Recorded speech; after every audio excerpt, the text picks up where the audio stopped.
Welcome back to Animation Samurai's Flash Basic Training. This is lesson 4, and we are talking about the different tools on our toolbar. And this is going to be a very exciting lesson because we're going to talk about my two favorite tools, the two most powerful tools, the two tools that I use every single day. And those are the pencil and the brush tool. And those are located right underneath our oval or our shape tool. So if we select our pencil tool, and we look at our properties, we have our stroke color and our stroke line and the rest of the settings. And we also have a new option that's called smoothing, and that is what it sounds like. It controls how smooth our line is, and it's more than anything. It's how forgiving Flash allows our line to be. So the pencil tool is like the line tool in the sense that it creates a stroke, but it's controlled by your hand, and it's basically just a freehand form of drawing. And so our smoothing is set to 100, and I'll draw a line here, and it's a pretty smooth line. Now I'm going to try to do that same thing with smoothing set to 0. It's still pretty smooth, but that's just because I'm good. But if you don't have a very steady hand, it can be very helpful to set the smoothing to a higher number. Okay, so one other thing that's important to note is that when you have the pencil tool selected, if we look here at the bottom of our tool panel, we have an S-shaped line. If we hover over it, it says pencil mode. If we click that, we get a drop-down menu, and there's 3 options: straighten, smooth, and ink. Those also have to do with the way Flash interpolates our line. When the line is set to straighten, it tends to make our line less smooth and more hard-edged. And then when you have the smooth option set, you'll notice that the line is the curves are a lot more smoothed out. And then if we select ink, this tends to have the feel of the most freedom to me. It's also the least forgiving because it captures like every little bump that you make while you're drawing. And this can be a really nice setting if you're trying to make a squiggly line feel, like maybe like a Dr. Katz type animation or a Red Bull animation. When I worked on Stroker and Hoop for Adult Swim, we used the setting because they wanted the line work to have a very kind of squiggly feel. You can't get that when the line is set to smooth. It's just Flash just smooths it out a little bit too much, and you can't really get that squiggle like you can when it's set to ink. And it's even harder when you have it set to straighten. It's just straight. So generally, I'll work with it set to smooth. I think that tends to be the most versatile setting when you're working in the pencil tool. But while this is one of the most powerful tools, it's also the simplest because you have very few options. You're really limited only by your drawing ability when it comes to the pencil tool. And the same with the brush tool. If we select underneath the pencil tool, we have the brush tool, and there's also a mini drop down for the brush tool, and we have the brush and then the spray brush. I don't ever use the spray brush, but the brush tool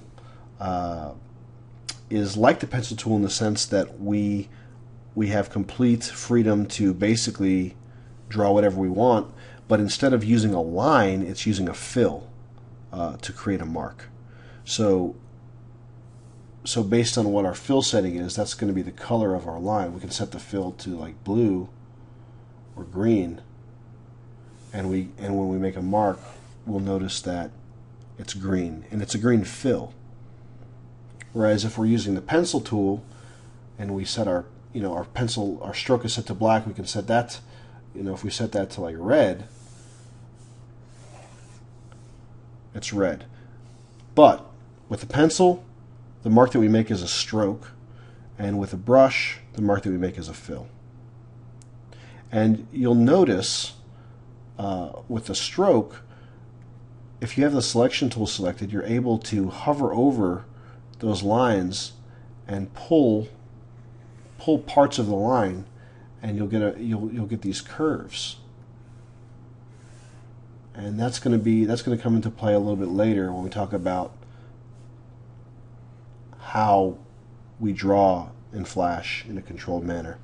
With the fill, we can also pull parts of the fill, but watch what happens when we pull an edge of a fill. When we pull that out, it's only pulling one side of the paint, right? Because it's a fill, and we can pull this other side if we want, like so. So two completely different ways of making marks freehand in Flash. Like I said, my favorite is the brush, just because I really like the thick and the thin quality that you can get from it.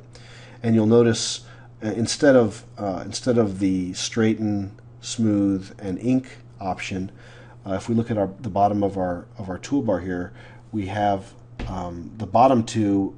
I'm working on a Wacom Cintiq, and the drivers allow me to use the pressure that I apply if I have that selected to create thick and thin, and also a tilt option.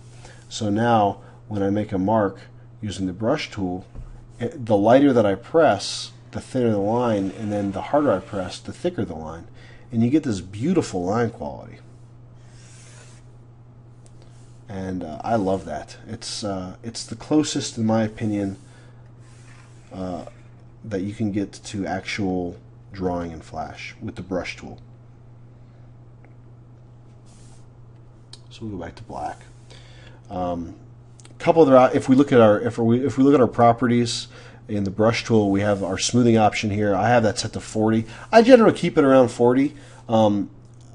If we set it really high to to 100, that basically just means that when we draw, I find that when it's set to 100, Flash does too much interpolation in trying to make the line smooth, and it ends up doing this thing where like parts of the mark aren't there.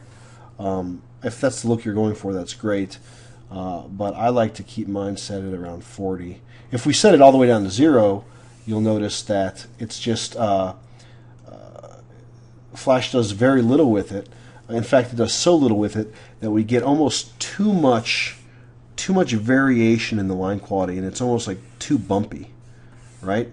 The reason I set it to 40 is because I find that that's kind of the magic number as far as like Flash making my mark smooth, but not too smooth, and it creates a really nice hand-drawn look to it.